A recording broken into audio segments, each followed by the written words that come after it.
ಶ್ರೀ ಗುರುಭ್ಯೋ ನಮಃ. ಹರಿ ಓಂ. ಕುಪಿತಾ ಹಿ ಫಣಚ್ಛಾಯಾ ಸಮೀಕೃತ್ಯ ಪರಂ ಸುಖಂ ಸೇವಂತೆ ಯತ್ಪದಂ ಧೀರಾಃ ತಂ ಭಜೆ ವಲ್ಲಭಂ ಶ್ರಿಯಃ.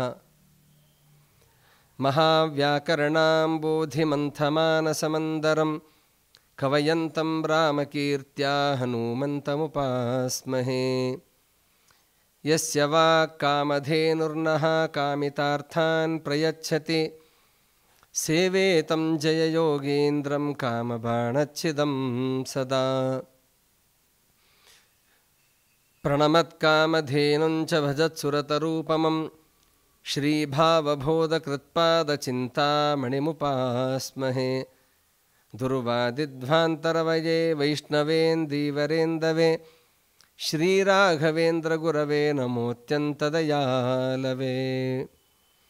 ಸತ್ಯಾಭಿಜ್ಞಕರಾಬ್ಜೋತ್ಥಾನ್ ಪಂಚಾಶದ್ವರ್ಷಪೂಜಕಾನ್ ಸತ್ಯಪ್ರಮೋದತೀರ್ಥಾರ್ಯಾನ್ ನೌಮಿನ್ಯಾಯಸುಧಾರತಾನ್.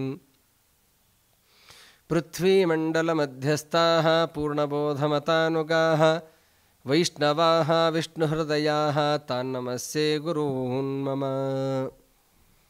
ಸ್ವಸ್ತ್ಯಸ್ತು ಸತಾಂ ಅಶೇಷ ಸನ್ಮಂಗಲಾನಿ ಭವಂತು. ಹರಿ ಓಂ.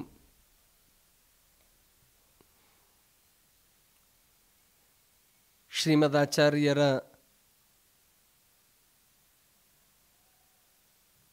ಸಿದ್ಧಾಂತ ಅತ್ಯಂತ ಶ್ರೇಷ್ಠವಾದಂತಹ ಸಿದ್ಧಾಂತ. ಯಾಕೆ ಆ ಸಿದ್ಧಾಂತ ಶ್ರೇಷ್ಠ ಅಂತಂದರೆ, ಬೇರೆ ಮತಗಳಲ್ಲಿ ನಾವು ನೋಡಬಹುದು,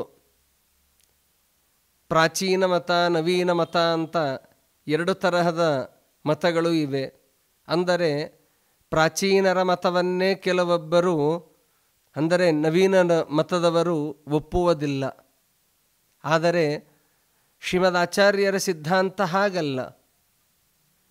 ಸಾಕ್ಷಾತ್ ವೇದವ್ಯಾಸ ದೇವರಿಂದ ರಚಿತವಾದಂತಹ 18 ಪುರಾಣಗಳು ಇರಬಹುದು, ಅಥವಾ ಸಕಲ ವೇದಗಳ ಶಾಸ್ತ್ರ ರೂಪದಲ್ಲಿ ಇರುವಂತಹ, ವೇದಗಳ ಸಾರ ರೂಪದಂತೆ ಇರುವಂತಹ ಯಾವ ಬ್ರಹ್ಮಸೂತ್ರಗಳಿರಬಹುದು, ಮಹಾಭಾರತ ಇರಬಹುದು, ಈ ಎಲ್ಲವೂ ಕೂಡ ಏನಾಗಿದೆ ಅಂತಂದರೆ, ಆ ಕಡೆ ಈ ಕಡೆ ಮಾಡದೆ ಅವರ ಸಿದ್ಧಾಂತಕ್ಕೆ ಅನುಗುಣವಾಗಿ ಅವರ ಮನಸ್ಸಿಗೆ ಒಪ್ಪಿದ ರೀತಿಯಲ್ಲಿ ಶ್ರೀಮದಾಚಾರ್ಯರು ಭಾಷ್ಯಗಳನ್ನು ರಚನೆಯನ್ನು ಮಾಡುತ್ತಾರೆ. ಬ್ರಹ್ಮಸೂತ್ರಗಳಿಗೆ ಬ್ರಹ್ಮಸೂತ್ರ ಭಾಷ್ಯ ಅಂತ ರಚನೆಯನ್ನು ಮಾಡುತ್ತಾರೆ. ಅದಕ್ಕೆ ಇನ್ನೊಂದು ಅನುವ್ಯಾಖ್ಯಾನವನ್ನು ರಚನೆಯನ್ನು ಮಾಡಿಕೊಡ್ತಾರೆ. ಹೀಗೆ ಅನೇಕ ಭಾಷ್ಯಗಳನ್ನು ರಚನೆಯನ್ನು ಮಾಡಿಕೊಡ್ತಾರೆ. ಮುಂದೆ ಅದೇ ಪರಂಪರೆಯಲ್ಲಿ ಪದ್ಮನಾಭ ತೀರ್ಥರಿಂದ ಆರಂಭವನ್ನು ಮಾಡಿಕೊಂಡು ಟೀಕಾರಾಯರು, ವ್ಯಾಸರಾಜರು, ವಾದಿರಾಜರು, ರಾಘವೇಂದ್ರ ಸ್ವಾಮಿಗಳವರು, ಹೀಗೆ ಅನೇಕ ಜ್ಞಾನಿವರೆಣ್ಯರು ಕೂಡ ಅವರ ಸಂಪ್ರದಾಯವನ್ನೇ, ಅವರ ಮತಕ್ಕೆ ಶ್ರೀಮದಾಚಾರ್ಯರ ಮಾತಿನ ವಿರುದ್ಧವಾಗಿ ಹೋದದ್ದು ಅಂತ ಎಲ್ಲಿಯೂ ಕೂಡ ಇಲ್ಲ. ಯಾರೊಬ್ಬರೂ ಕೂಡ ಆ ತರಹ ಹೇಳಲಿಲ್ಲ. ಅಂದರೆ ಆ ಸಿದ್ಧಾಂತ ಎಷ್ಟು ಪ್ರಬಲವಾಗಿ ಇರಬೇಕು, ಆ ಸಿದ್ಧಾಂತಕ್ಕೆ ಎಷ್ಟು ಮಹತ್ವ ಇರಬೇಕು ಅನ್ನೋದು ನಾವು ತಿಳಿಯಬೇಕಾದದ್ದು ಅತ್ಯಂತ ಅವಶ್ಯಕವಾದದ್ದು. ಆ ನಿಟ್ಟಿನಲ್ಲಿ ನೋಡ್ತಾ ಹೋದಾಗ ಉತ್ತರಾದಿ ಮಠದ ಪರಂಪರೆಯಲ್ಲಿ ಬಂದಂತಹ ಒಬ್ಬ ಮಹಾನುಭಾವರು ರಘುವರ್ಯ ತೀರ್ಥ ಶ್ರೀಪಾದಂಗಳವರ ಶಿಷ್ಯರಾದಂತಹ ರಘುತ್ತಮ ತೀರ್ಥ ಶ್ರೀಪಾದಂಗಳವರ ಒಂದು ಅದ್ಭುತವಾದಂತಹ ಚರಿತ್ರೆ. ಆ ರಘುತ್ತಮ ತೀರ್ಥ ಶ್ರೀಪಾದಂಗಳವರ ಬಗ್ಗೆ ಹೇಳಬೇಕು ಅಂತಂದರೆ, ಎಷ್ಟು ವರ್ಷಗಳು ಹೇಳಿದರೂ ಕೂಡ ಮುಗಿಯುವುದಕ್ಕೆ ಸಾಧ್ಯ ಇಲ್ಲ. ಅಂತಹ ಚಾರಿತ್ರಿಕ ಪುರುಷರು ರಘುತ್ತಮ ತೀರ್ಥ ಶ್ರೀಪಾದಂಗಳವರು. ಆ ರಘುತ್ತಮ ತೀರ್ಥ ಶ್ರೀಪಾದಂಗಳವರ ಒಂದು ಅವತಾರವೇ ವೈಶಿಷ್ಟ್ಯ. ಅವರ ಹುಟ್ಟೇ ಒಂದು ವೈಶಿಷ್ಟ್ಯ ರೂಪವಾದದ್ದು. ರಘುವರ್ಯ ತೀರ್ಥರು ಒಮ್ಮೆ ಮಹಾರಾಷ್ಟ್ರದಲ್ಲಿ ಬರುವಂತಹ ಒಂದು ಪ್ರಾಂತ ಕೊಲ್ಹಾಪುರ, ಅದರ ಸ್ವಲ್ಪ ಮುಂದೆ ಹೋದರೆ ಪೂನಾ ಮಾರ್ಗದಲ್ಲಿ ಸಾತಾರ ಅನ್ನುವಂತಹ ಒಂದು ಊರಿದೆ. ಆ ಊರಿನ ಹತ್ತಿರದಲ್ಲಿ ಸ್ವರ್ಣವಾಟ ಎನ್ನುವಂತಹ ಒಂದು ಊರು. ಆ ಊರಿನಲ್ಲಿ ಇವರ ಪೂರ್ವಾಶ್ರಮದ, ಅಂದರೆ ರಘುವರ್ಯ ತೀರ್ಥ ಶ್ರೀಪಾದಂಗಳವರ ಪೂರ್ವಾಶ್ರಮದಲ್ಲಿ ತಂಗಿಯಾದಂತಹ ಅವರ ಮನೆ ಅಲ್ಲಿ ಇತ್ತು.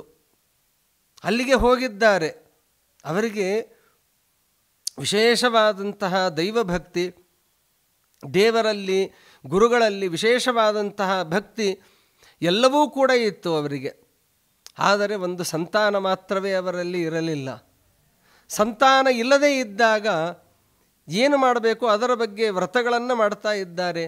ಅನೇಕ ತರಹದ ಆಚರಣೆಗಳನ್ನು, ಉಪವಾಸಾದಿಗಳ ವ್ರತಗಳನ್ನು ಅವರ ಆಚರಣೆಯನ್ನು ಮಾಡ್ತಾ ಇದ್ದಾರೆ. ಅದೇ ಸಂದರ್ಭದಲ್ಲಿ ರಘುವರ್ಯ ತೀರ್ಥರು ಬರ್ತಾರೆ. ಆಗ ಅದರ ಪರಿಪಕ್ವವಾದಾಗ, ಅವರ ತಪಸ್ಸು, ಅವರು ಮಾಡಿದಂತಹ ವ್ರತಗಳೆಲ್ಲವೂ ಕೂಡ ಪರಿಪಕ್ವವಾದಾಗ ಅವರು ಒಂದು ಅದ್ಭುತವಾದ ಮಾತುಗಳನ್ನು ಹೇಳುತ್ತಾರೆ. ಯೋಚನೆಯನ್ನು ಮಾಡಬೇಡಿ, ನಿಮಗೆ ಯೋಗ್ಯನಾದಂತಹ ಸತ್ಸಂತಾನವಾಗತ್ತೆ, ಯೋಗ್ಯನಾದಂತಹ ಪುತ್ರನಾಗ್ತಾನೆ, ನಾನು ಅನುಗ್ರಹವನ್ನು ಮಾಡ್ತೇನೆ. ಆದರೆ ಅಂತ ಹೇಳುತ್ತಾರೆ. ಆದರೆ ಅಂತಂದರೆ, ನೀವು ಹುಟ್ಟಿದ ಮೇಲೆ ಅವನನ್ನು ಮಠಕ್ಕೆ ತಂದು ಕೊಡಬೇಕು. ಅವರು ಆಶ್ಚರ್ಯಚಕಿತರಾಗ್ತಾರೆ. ಕಾರಣ, ಮಕ್ಕಳೇ ಇಲ್ಲದೇ ಇದ್ದಂತಹ ನಮಗೆ ಮಕ್ಕಳಾಗ್ತಾರೆ ಅಂತಂದರೆ ಅದು ಸಂತೋಷ ಅಲ್ಲ. ಆಯಿತು, ಮಕ್ಕಳಾದರೂ ನಮ್ಮ ಹತ್ತಿರವಿಲ್ಲದೆ ಇದ್ದರೂ ಕೂಡ ಮಠದಲ್ಲಿ ಆದರೂ ಕೂಡ ಸುಖವಾಗಿ ಇರ್ತಾನಲ್ವಾ ಅಂತ ಹೇಳಿ ಒಪ್ಪಿಕೊಂಡು ಬಿಡುತ್ತಾರೆ. ಆಯಿತು, ಅದರಂತೆ ಆಚರಣೆಯನ್ನು ಮಾಡ್ತಾರೆ. ವ್ರತಗಳನ್ನು, ತಪಸ್ಸು ಮತ್ತೆ ಆಚರಣೆಯನ್ನು ಮಾಡ್ತಾರೆ. ಕೆಲವು ತಿಂಗಳುಗಳ ನಂತರದಲ್ಲಿ, 9 ತಿಂಗಳ ನಂತರದಲ್ಲಿ ಒಂದು ಮಗು ಹುಟ್ಟುತ್ತೆ. ಮಗು ಹುಟ್ಟುವ ಪ್ರಸಂಗ ಗೊತ್ತಾದ ತಕ್ಷಣದಲ್ಲಿ ರಘುವರ್ಯ ತೀರ್ಥರು ಒಂದು ಬಂಗಾರದ ಹರಿವಾಣವನ್ನು ಕೊಟ್ಟು ಕಳಿಸ್ತಾರೆ. ಹಿಂದೆ ನಾವು ಕಥೆಗಳನ್ನು ಕೇಳುತ್ತೇವೆ. ವ್ಯಾಸರಾಜರ ಅವತಾರದಲ್ಲಿಯೂ ವಾದಿರಾಜರ ಅವತಾರದಲ್ಲಿಯೂ ಎರಡರಲ್ಲಿಯೂ ಹಾಗೆ ಆಗಿತ್ತು. ಏನಾದಿದ್ದು ಅಂತಂದರೆ, ಆ ಭೂಸ್ಪರ್ಶವೇ ಇಲ್ಲದೆ ಇರುವ ಹಾಗೆ, ಭೂಸ್ಪರ್ಶವೇ ಇಲ್ಲದೆ ಇರುವ ಹಾಗೆ ಅವರ ಅವತಾರ ಹೇಗಾಯಿತೋ ಅದೇ ರೀತಿಯಲ್ಲಿ ರಘುತ್ತಮ ತೀರ್ಥ ಶ್ರೀಪಾದಂಗಳವರ ಅವತಾರವೂ ಕೂಡ ಹಾಗೆ ಆಯಿತು. ಬಂಗಾರದ ಹರಿವಾಣದಲ್ಲಿ ಆ ಮಗು ಹುಟ್ಟತ್ತೆ. ಹುಟ್ಟಿದಾಗ ಮಹಾಶ್ಚರ್ಯ, ಅದ್ಭುತವಾದಂತಹ ಆಶ್ಚರ್ಯ ಆಗಿದೆ ಅಲ್ಲಿ. ಅದಾದ ಮೇಲೆ ಅವರನ್ನು ತಂದು ಒಪ್ಪಿಸ್ತಾರೆ. ತಂದು ಒಪ್ಪಿಸಿದ ನಂತರದಲ್ಲಿ ಅವರಿಗೆ ಕೂರ್ಮಸಾಲಿಗ್ರಾಮಕ್ಕೆ ಅಭಿಷೇಕವನ್ನು ಮಾಡಿದಂತಹ, ಏನು ಪರಂಪರೆಯಲ್ಲಿ ಬಂದಂತಹ ಏನು ಕೂರ್ಮಸಾಲಿಗ್ರಾಮ ಇದೆಯೋ, ಆ ಕೂರ್ಮಸಾಲಿಗ್ರಾಮಕ್ಕೆ ಅಭಿಷೇಕವನ್ನು ಮಾಡಿದಂತಹ ಹಾಲನ್ನೇ ಅವರಿಗೆ ಪಾನವನ್ನು ಮಾಡಿಸ್ತಾ ಇದ್ದರು. ಪಾಲನ ಪೋಷಣಾದಿಗಳು ಎಲ್ಲವೂ ಕೂಡ ಶ್ರೀಮಠದಲ್ಲಿಯೇ ನಡೀತಾ ಇದೆ. ಎಂತಹ ಪುಣ್ಯಾತ್ಮರು! ನಾಮಕರಣವನ್ನು ಅವರೇ ಮಾಡುತ್ತಾರೆ. ಶ್ರೀರಾಮಚಂದ್ರ ಅಂತ ಹೇಳಿ ನಾಮಕರಣವನ್ನೂ ಅವರೇ ಮಾಡುತ್ತಾರೆ. ಎಲ್ಲ ಸಂಸ್ಕಾರಗಳನ್ನು ಅವರೇ ಮಾಡಿಸ್ತಾರೆ. ಎಲ್ಲಿಯವರೆಗೂ ಉಪನಯನದ ಸಂಸ್ಕಾರ ಆಗುವವರೆಗೂ ಕೂಡ ಅವರೇ ವ್ಯವಸ್ಥೆಯನ್ನು ಮಾಡುತ್ತಾರೆ ರಘುವರ್ಯ ತೀರ್ಥ ಶ್ರೀಪಾದಂಗಳವರು. ಆಯಿತು, 5-6-7 ವರ್ಷಗಳಾಯಿತು. ಆದ ಮೇಲೆ ವಿದ್ಯೆಯನ್ನೂ ಕೂಡ ಅವರು ಹೇಳ್ತಾ ಇರುತ್ತಾರೆ. ಹೇಳಬೇಕಾದರೆ ಒಮ್ಮೆ ಒಂದು ಪ್ರಸಂಗ ನಡೆಯುತ್ತೆ. ಇನ್ನೇನು ಅವರ ರಘುವರ್ಯ ತೀರ್ಥರ ಕಾಲವಾಗುವ ಪ್ರಸಂಗ ಬರುತ್ತೆ. ಹಾಗಾದರೆ ಇವರಿಗೆ ಮುಂದೆ ಏನಾದರೂ ವ್ಯವಸ್ಥೆ ಆಗಬೇಕಲ್ಲ ಅಂತ ಹೇಳಿ ಅಲ್ಲೇ ಇದ್ದಂತಹ ಆದ್ಯ ಮನೆತನದ ವರದಾಚಾರ್ಯರು ಅಂತ, ಆ ವರದಾಚಾರ್ಯರನ್ನು ನೇಮನವನ್ನು ಮಾಡಿ ಪಾಠಗಳನ್ನು ಹೇಳಬೇಕು ಅಂತ ನೇಮಿಸ್ತಾರೆ. ಪಾಠವನ್ನು ಹೇಳಬೇಕು, ಚೆನ್ನಾಗಿ ಪಾಠಗಳನ್ನು ಹೇಳಬೇಕು. ಆದರೆ ಕಲಿಯಬೇಕು ಅಂತ ಇದ್ದಂತಹ ಯಾವ ರಾಮಚಂದ್ರಾಚಾರ್ಯರಿಗೆ, ರಾಮಚಂದ್ರನಿಗೆ ಆಸಕ್ತಿ ಇದೆ, ಹೋಗಿ ಕಲಿತಾ ಇದ್ದಾರೆ. ಹೇಳಿಕೊಡಬೇಕಾದಂತಹ ಆದ್ಯ ವರದಾಚಾರ್ಯರಿಗೂ ಕೂಡ ವಿಶೇಷವಾದಂತಹ ಆಸಕ್ತಿ ಇತ್ತು. ಒಬ್ಬ ಸನ್ಯಾಸಿಗಳಿಗೆ ನಾನು ಪಾಠವನ್ನು ಹೇಳ್ತೇನೆ ಅಲ್ಲ ಅಂತ ಒಂದು ಹೆಮ್ಮೆಯೂ ಕೂಡ ಇತ್ತು. ಸಂತೋಷದಿಂದ ಹೇಳ್ತಾ ಇದ್ದರು. ಆದರೆ ಕೆಲವು ಪ್ರಸಂಗಗಳು ಹೇಗೆ ಇರ್ತವೆ ಅಂದರೆ, ಮನುಷ್ಯನಿಗೆ ಧರ್ಮದ ಕಾರ್ಯವನ್ನು ಮಾಡ್ತಾ ಇದ್ದ ಅಂತಾದರೆ ಅವನಿಗೆ ಕೆಲವೊಮ್ಮೆ ಅಜ್ಞಾನ ಅನ್ನೋದು ಆವರಿಸಿಕೊಳ್ಳುವ ಪ್ರಸಂಗ ಬರುತ್ತದೆ. ಪಾಠ ಏನೋ ಪ್ರತಿನಿತ್ಯವೂ ಕೂಡ ನಡೆಯಬೇಕು. ಈ ಕಡೆಗೆ ರಘುವರ ತೀರ್ಥರು ವೃಂದಾವನ ಪ್ರವೇಶವನ್ನು ಮಾಡಿದ್ದಾರೆ. ಈಗಿನ ಏನು ಪ್ರಸಿದ್ಧವಾದಂತಹ ನವವೃಂದಾವನ ಇದೆಯೋ ಆ ನವವೃಂದಾವನದಲ್ಲಿಯೇನೇ ಪದ್ಮನಾಭ ತೀರ್ಥರ ಎದುರಿನಲ್ಲಿಯೇನೇ ಅವರ ವೃಂದಾವನವೂ ಕೂಡ ಇದೆ, ರಘುವರ ತೀರ್ಥರ ವೃಂದಾವನವೂ ಕೂಡ ಇದೆ. ಅಂತಹ ಅಲ್ಲಿ ಸನ್ನಿಹಿತರಾಗಿ ಇರ್ತಾರೆ ಅವರು. ತದನಂತರದಲ್ಲಿ ನಿತ್ಯವೂ ಕೂಡ ಪಾಠಕ್ಕೆ ಹೋಗಿ ಬರಬೇಕು. ಈ ಕಡೆಗೆ ಪೂಜಾದಿಗಳು ಕ್ರಿಯೆಗಳೆಲ್ಲವೂ ಕೂಡ ನಡೆಯಬೇಕು. ಏನು ಮಾಡಬೇಕು? ಒಮ್ಮೆ ಒಂದು ಪ್ರಸಂಗ ಆಯಿತು. ದ್ವಾದಶಿಯ ದಿವಸ ಬೆಳಗ್ಗೆ ಪೂಜೆ ಆರಂಭವನ್ನು ಮಾಡಿದ್ದಾರೆ. ಆಶ್ರಮವನ್ನು ಕೊಟ್ಟ ನಂತರದಲ್ಲಿ ಪೀಠವನ್ನೂ ನೀಡಿದ್ದಾರೆ. ರಘುತ್ತಮ ತೀರ್ಥರು ಅಂತ ನಾಮಕರಣವನ್ನು ಮಾಡಿದ್ದಾರೆ. ಎಲ್ಲವೂ ಆಯಿತು. ಅದಾದ ಮೇಲೆ ಪೂಜೆಯನ್ನು ಮಾಡ್ತಾ ಇದ್ದಾರೆ. ಇದ್ದಕ್ಕಿದ್ದ ಹಾಗೆ ಒಮ್ಮೆ ಪ್ರಸಂಗ ಏನಾಯಿತು, ದ್ವಾದಶಿಯ ದಿವಸ ಬೆಳಗ್ಗೆ ಪೂಜೆಯನ್ನು ಮಾಡಿ ಸ್ವಲ್ಪ ತಡವಾಯಿತು. ತಡವಾದಾಗ ಈ ಕಡೆಗೆ ವಿದ್ವಾಂಸರೆಲ್ಲರೂ ಕಾಯ್ತಾ ಇರುತ್ತಾರೆ. ಕಾಯಬೇಕಾದರೆ ಸ್ವಲ್ಪ ಯೋಚನೆಯನ್ನು ಮಾಡಿ ಆದ್ಯ ವರದಾಚಾರ್ಯರು ಹೇಳ್ತಾರೆ, ಅವರು ಬರ್ತಾರೆ ಬಿಡಿ ಅವರು ಅಂತ ಹೇಳಿ ಊಟಕ್ಕೆ ಇನ್ನೂ ಶ್ರೀಗಳವರು ರಘುತ್ತಮ ತೀರ್ಥ ಶ್ರೀಪಾದಂಗಳವರು ಇನ್ನೂ ಕುಳಿತಿದ್ದಿಲ್ಲ. ಕುಳಿತದೇ ಇದ್ದಾಗಲೂ ಕೂಡ ಇವರು ಅವರಷ್ಟಕ್ಕವರೇ ಗೋವಿಂದವನ್ನು ಹೇಳಿ ಅವರು ಊಟಕ್ಕೆ ಕುಳಿತು ಬಿಡುತ್ತಾರೆ.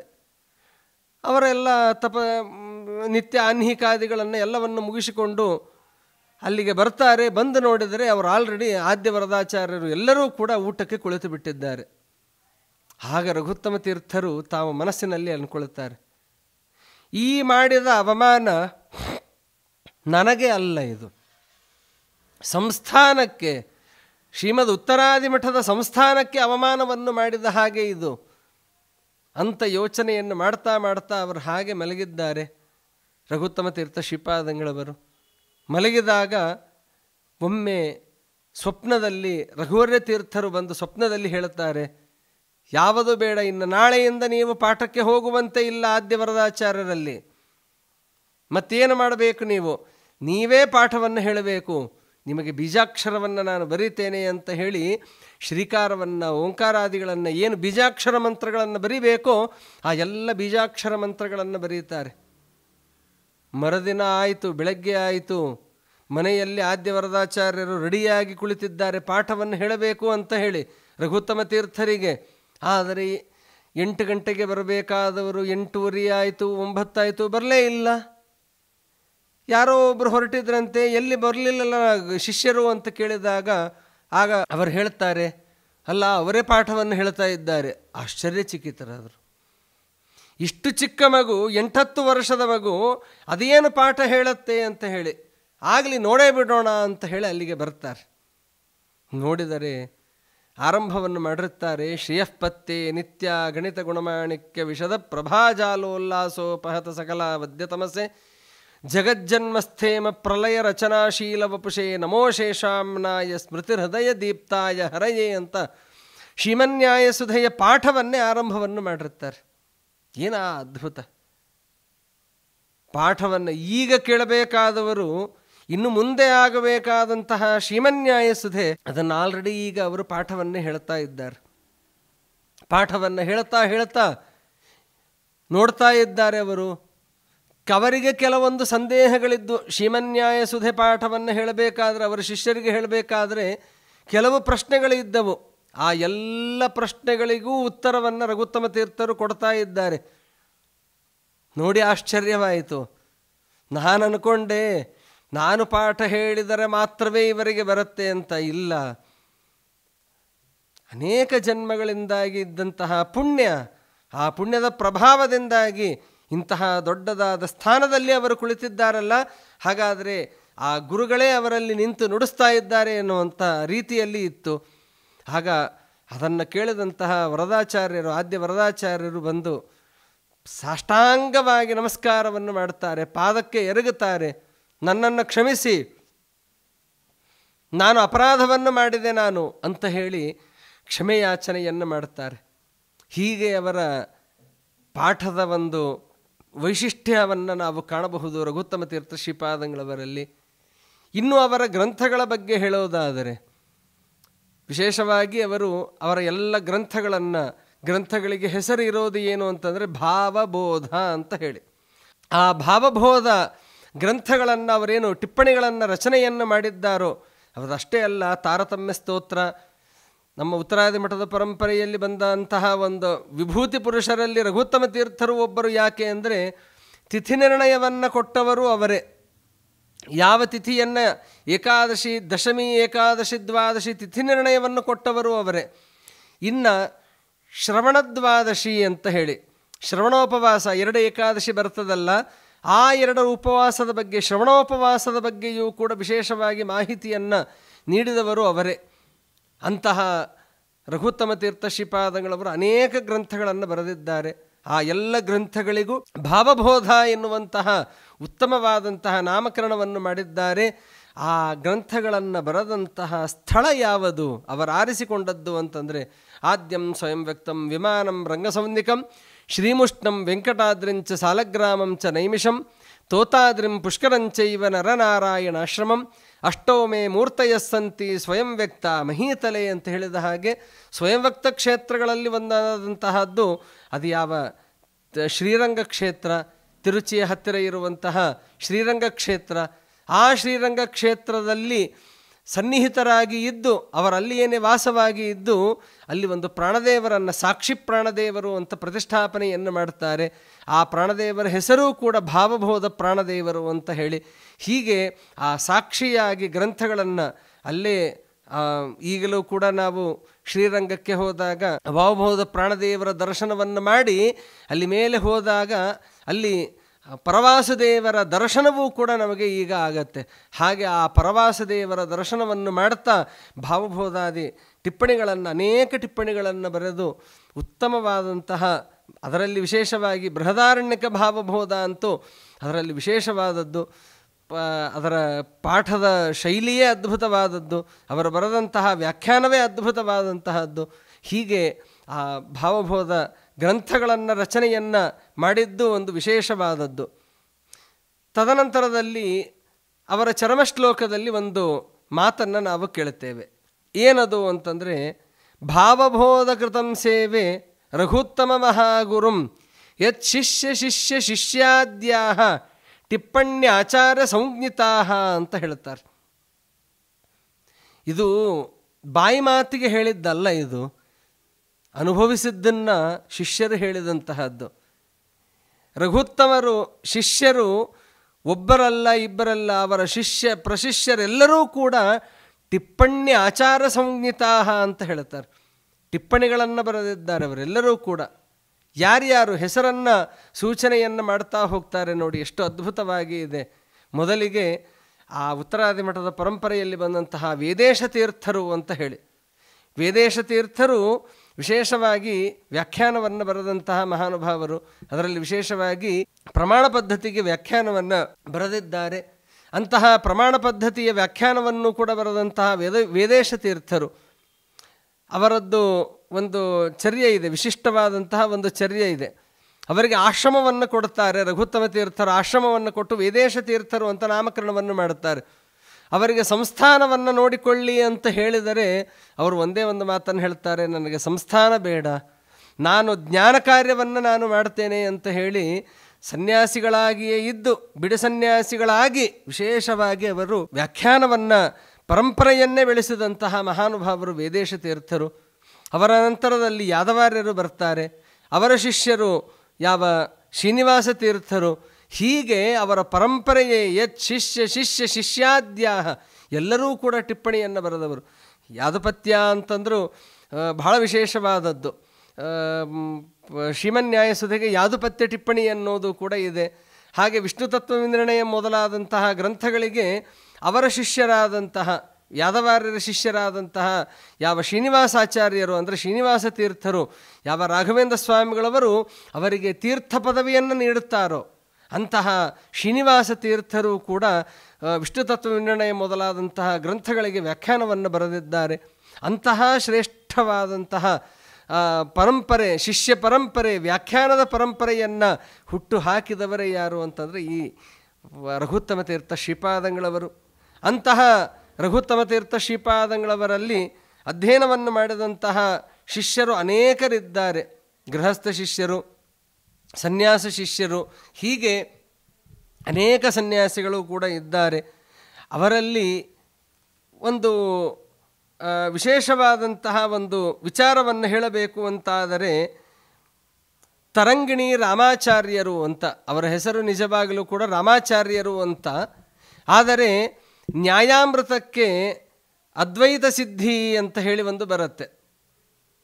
ನ್ಯಾಯಾಮೃತಕ್ಕೆ ನ್ಯಾಯಾಮೃತ ಖಂಡನ ಅನ್ನೋದನ್ನು ಬರೆದಾಗ ಆ ನ್ಯಾಯಾಮೃತ ಖಂಡನಕ್ಕೆ ಖಂಡನೆಯನ್ನು ಬರೆದಂತಹ ಮಹಾನುಭಾವರು ಅಂತಂದರೆ ಅವರು ತರಂಗಿಣಿ ರಾಮಾಚಾರ್ಯರು. ಅದರ ವ್ಯಾಖ್ಯಾನದ ಹೆಸರೇ ತರಂಗಿಣಿ ಅಂತ ಹೇಳಿ. ಆ ತರಂಗಿಣಿ ರಾಮಾಚಾರ್ಯರು ಅಂತಲೇ ಪ್ರಸಿದ್ಧರಾಗ್ತಾರೆ. ಆ ವ್ಯಾಸರಾಜರ ಬರೆದಂತಹ ಗ್ರಂಥಗಳಿಗೆ ಟಿಪ್ಪಣಿಯನ್ನು ಬರೆದವರು ಯಾರು ಅಂತಂದರೆ ತರಂಗಿಣಿ ರಾಮಾಚಾರ್ಯರು. ಅವರೂ ಕೂಡ ರಘುತ್ತಮ ತೀರ್ಥ ಶ್ರೀಪಾದಂಗಳವರ ಶಿಷ್ಯರೇ ಆಗಿ ಇದ್ದಾರೆ. ಅವರ ನಂತರದಲ್ಲಿ ಬಂದವರು ರೊಟ್ಟಿ ವೆಂಕಟ ಭಟ್ಟರು ಅಂತ ಹೇಳಿ ಅವರೂ ಕೂಡ ವ್ಯಾಖ್ಯಾನವನ್ನು ಬರೆದಿದ್ದಾರೆ. ತದನಂತರದಲ್ಲಿ ಆನಂದ ಭಟ್ಟಾರಕರು ಅಂತ ಹೇಳಿ ಈ ಎಲ್ಲರೂ ಕೂಡ ನ್ಯಾಯಾಮೃತಕ್ಕೇನೆ ವಿಶೇಷವಾಗಿ ವ್ಯಾಖ್ಯಾನವನ್ನು ಬರೆದಂತಹ ಮಹಾನುಭಾವರು. ಇವರೆಲ್ಲರೂ ಕೂಡ ಈ ಶಿಷ್ಯರೆಲ್ಲರೂ ಕೂಡ ವಿಶೇಷವಾಗಿ ಏನಾಗಿದ್ದಾರೆ ಅಂತಂದರೆ ರಘುತ್ತಮ ತೀರ್ಥ ಶ್ರೀಪಾದಂಗಳವರ ಪರಂಪರೆಯಲ್ಲಿ, ಶಿಷ್ಯ ಪರಂಪರೆಯಲ್ಲಿ ಬಂದಂತಹ ಮಹಾನುಭಾವರು ಇವರೆಲ್ಲರೂ ಕೂಡ.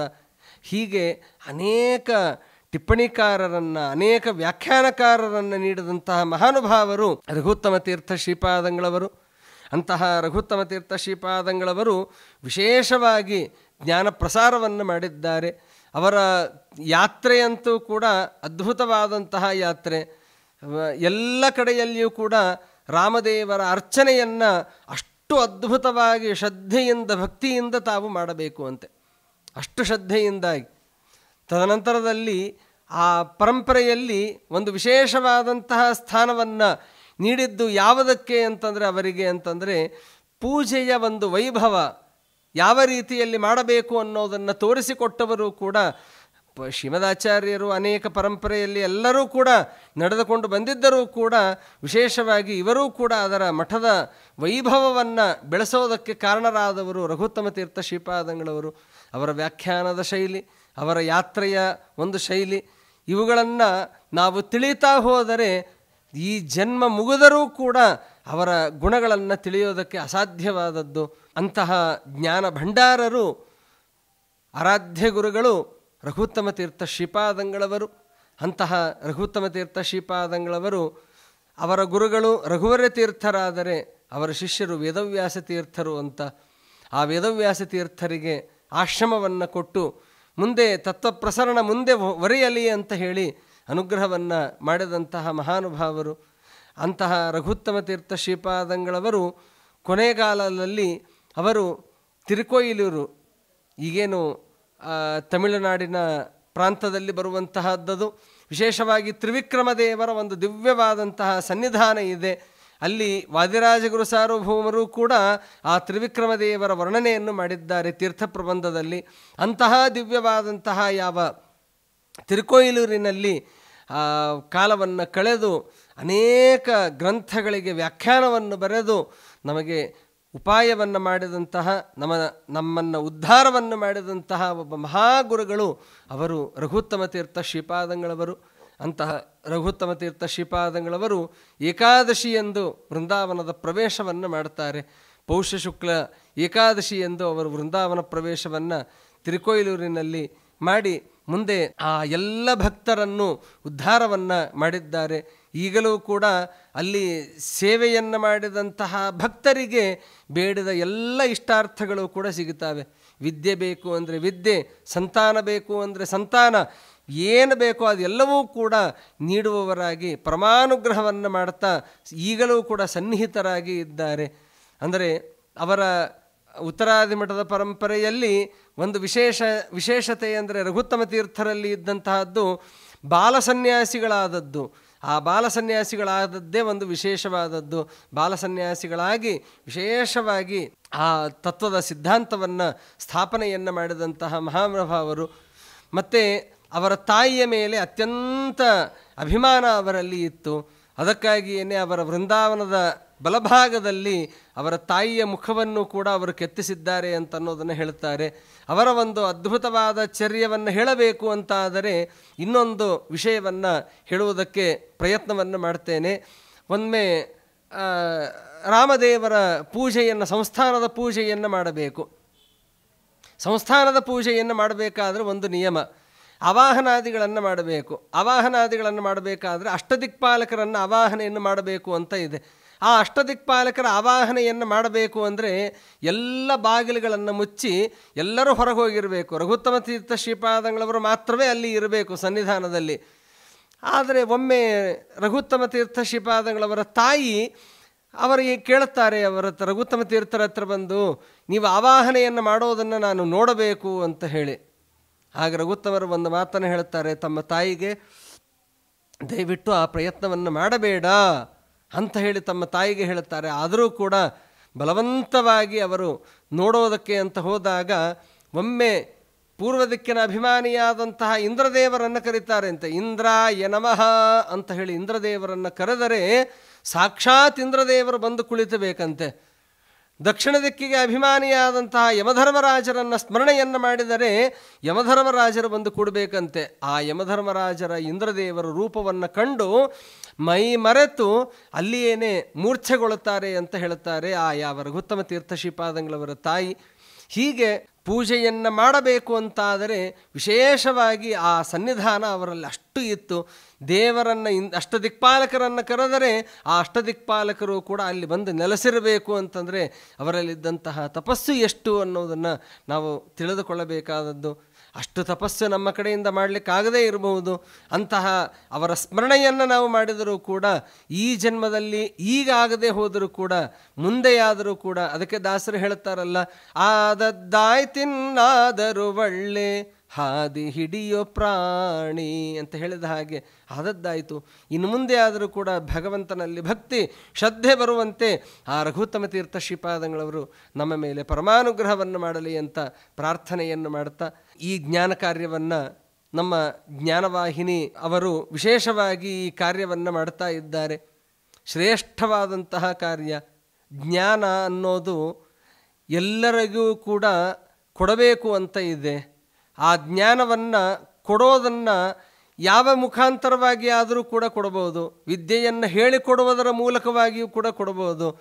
ಆದರೆ ಈಗಿನ ತಾಂತ್ರಿಕದ ಜಗತ್ತಿನಲ್ಲಿ ತಾಂತ್ರಿಕದ ಮೂಲಕವಾಗಿ ಏನೇ ಎಲ್ಲರಿಗೂ ಮುಟ್ಟಿಸುವಂತಹ ಶ್ರೇಷ್ಠವಾದಂತಹ ಕಾರ್ಯವನ್ನು ಈ ನಮ್ಮ ಜ್ಞಾನವಾಹಿನಿಯವರು ಎಲ್ಲರೂ ಕೂಡ ಮಾಡ್ತಾ ಇದ್ದಾರೆ. ಇದೇ ರೀತಿಯಾಗಿ ಇತೋಪ್ಯತಿಶಯವಾಗಿ ಇನ್ನೂ ಅಭಿವೃದ್ಧಿಯಾಗಲಿ. ಆ ಜ್ಞಾನವಾಹಿನಿ ಅನ್ನೋದು ಇನ್ನೂ ಅಭಿವೃದ್ಧಿಯಾಗಿ ವಿಶೇಷವಾಗಿ ಎಲ್ಲರಿಗೂ ಕೂಡ ಜ್ಞಾನದ ಪ್ರಸರಣ ಎಲ್ಲ ಕಡೆಯಲ್ಲಿ ಹರಡಲಿ ಅಂತ ಆ ಯಾವ ಜ್ಞಾನವಾಹಿನಿಯ ಎಲ್ಲ ಸದಸ್ಯರಿಗೂ ವಿಶೇಷವಾಗಿ ಅಧಿಕಾರಿಗಳಿಗೂ ಎಲ್ಲರಿಗೂ ಕೂಡ ನನ್ನ ಅಭಿನಂದನೆಗಳನ್ನು ತಿಳಿಸ್ತಾ ಈ ರಘುತ್ತಮ ತೀರ್ಥ ಶ್ರೀಪಾದಂಗಳವರ ಅಂತರ್ಯಾಮಿಯಾದಂತಹ ಶೀತಾಬ್ದಿ ಶ್ರೀರಾಮಚಂದ್ರ ದೇವರಲ್ಲಿ ಆ ನನ್ನ ವಾಕುಸುಮಗಳನ್ನು ಸಮರ್ಪಣೆಯನ್ನು ಮಾಡ್ತೇನೆ. ಹರಯೇ ನಮಃ. ಶ್ರೀಕೃಷ್ಣಾರ್ಪಣಮಸ್ತು.